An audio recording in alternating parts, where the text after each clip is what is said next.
We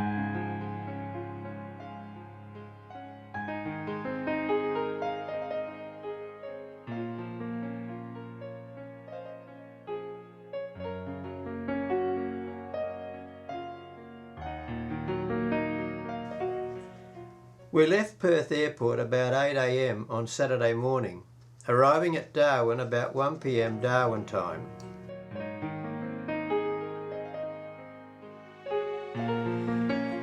Booking into the Darwin Central Hotel, we found it was getting a facelift.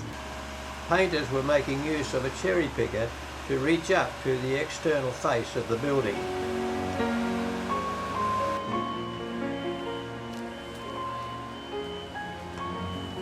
This machine was blocking off one lane of the road, so several red and white witches' hats were directing traffic on the road and the footpath.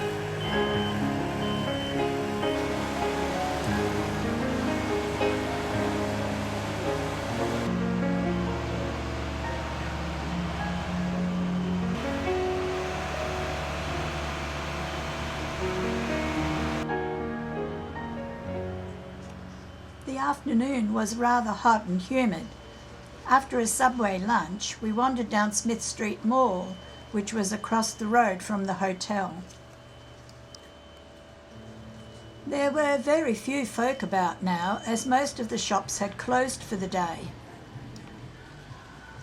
A fountain played in the centre of the mall and looked rather inviting in the warm atmosphere, so different from the weather in Perth we'd left only a few hours before.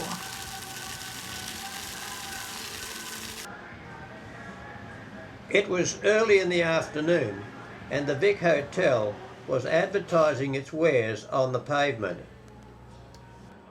Noticing the Vic courtyard, which appeared to offer some relief from the heat, we entered in. On one of the walls, a number of photos of pioneer aviators was displayed. These surrounded some stone plaques on which these men had inscribed some writing.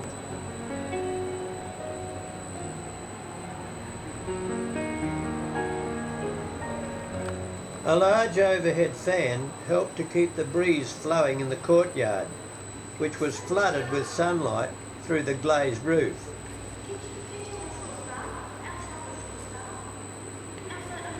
On the other side of the mall was another courtyard containing an interesting old movie projector used for the last time on Christmas Eve 1974 when Cyclone Tracy destroyed the Star Theatre situated at this very site. On Sunday morning we attended the Uniting Church, a new building now since Cyclone Tracy destroyed the old one. Dr. Scully is most famous for a place called Aquascene. Aquascene is an area... That afternoon we joined the City Sights tour. Passing Parliament House, built in 1974, we were informed that the locals irreverently refer to it as the wedding cake, chock full of fruit and nuts soaked in alcohol. Only the porch and gateway of Christchurch Anglican Cathedral were left after Cyclone Tracy. In 1976, a new cathedral was constructed around this historic porch. Moving on to the Overland Telegraph site, here we see the first pole erected in 1870. The line provided the first permanent link to the rest of the world. Brown's Mart, originally built in 1885 as an emporium and market, has been used for many things over the years. It is now a small theatre and is protected as an historical monument.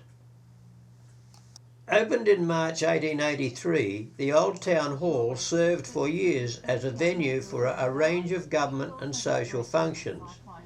Damaged by Cyclone Tracy in 1974, the ruins have been left as a memorial to those who lost their lives in this catastrophe.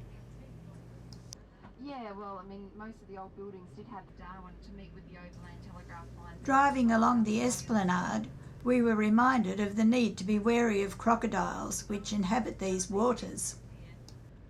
Every now and then you'll see a front page of the paper and somebody's come home and found a small crocodile and they've...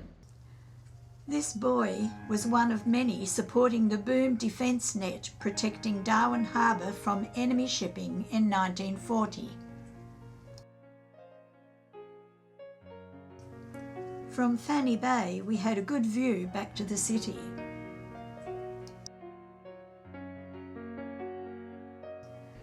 These gun emplacements were intended to protect Darwin from the sea, but the Japanese flew inland and attacked from the south. There were 62 more raids following the first attack.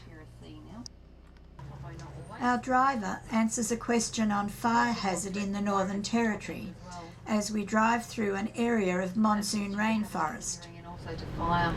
Now someone's saying you're going to get a lot of fires here. The monsoon forests are very fire sensitive, so anywhere there's monsoon forests you don't get a lot of fires through, or there haven't been a lot of fires through. Once you get into the savanna woodland, which is the most common environment in the top end, you will see a lot of fires. This time of year there's a lot of burning off going on. You get a really tall grass called speargrass growing during the wet season, 2-3 metres high, well above your head. Beautiful and lush during the wet season, and then it dries off, and then around about April you get some really fierce windstorms. They call them the knock 'em down storms. An orange-footed scrub fowl on the roadside attracted our attention. A brief stop at the museum and art gallery was of interest. The complex consists of 5 galleries incorporating many aspects of Northern Territory history. Photographing inside the museum was not allowed. However, we did get a shot of this huge crocodile known as Sweetheart. In 1978-79, a large crocodile attacked boats in a billabong, and this animal, over 5 metres long, was caught with the intention of removing it to another location, but it died soon afterwards.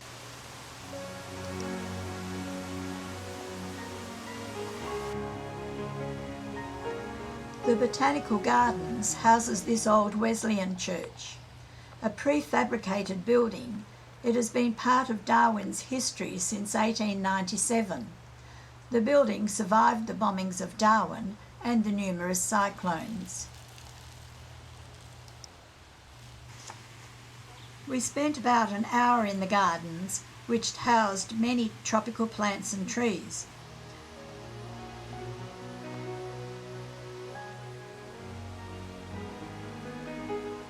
A large fountain attracted our attention, so we took some video from different positions.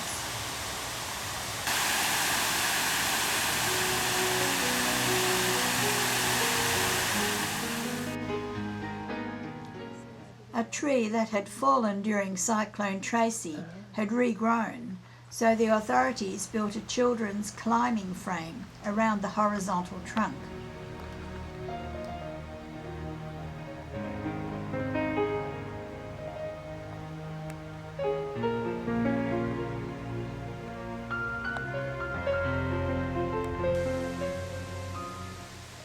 Pools are an integral part of the garden and provide great reflections of the plant life and surroundings.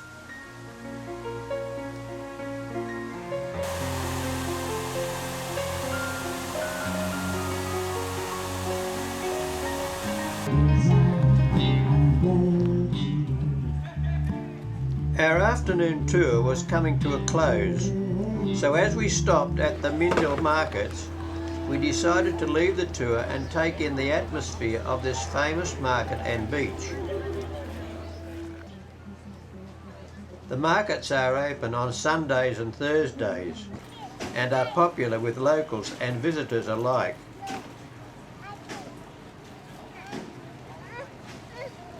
Food and products on sale ranged from Australian to exotic Asian dishes, and the atmosphere was relaxing as we mingled with the crowd in the late afternoon sunshine and listened to the various bands entertaining that afternoon.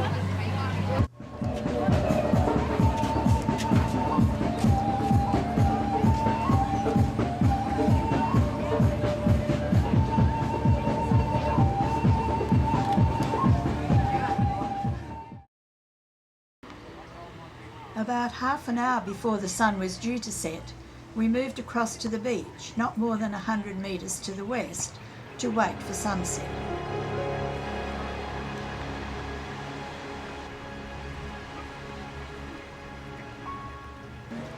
A small crowd had already gathered here for the same purpose, and as the sun sank lower onto the horizon, larger numbers began to appear. Some kicked a football, while others set up a game of cricket as we waited for the sun to set over Fanny Bay.